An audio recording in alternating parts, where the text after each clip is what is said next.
উঁচু করে শট, গোল লক্ষ্য করে তৃষা হেড করেছিল। সেই তৃষান হেড দিয়েছিল, বলটার মধ্যে একটু হেডের মধ্যেই সুইং ছিল, গোলকিপার বলটা হাতে রাখেও রাখতে পারেনি। আবার দেখছি সৌহার্দ্য তৃষানের ধাক্কা ধাক্কি চলছে বল ছাড়াই। রেফারি বাঁশি বাজিয়েছে, কিছু বলার চেষ্টা করছে প্লেয়ারদের।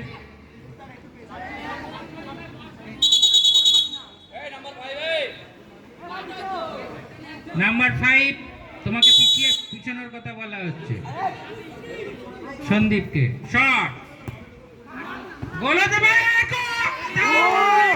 জন্য, অসাধারণ সেভ করলো ক্লাস 9। দারুণ আক্রমণ, গোল হতে হতে হলো না।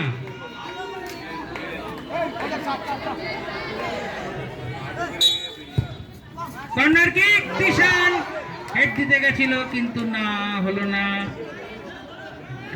দেখা গেল ধাক্কা দিয়ে সৌহার্দ্যকেই ফেলে দিয়েছিল। এখনো বিপদ কাটেনি। তৃষান না, গোলকিপারকে ধাক্কা মেরে দিয়েছে। গোলকিপারকে ধাক্কা মারলে হবে না।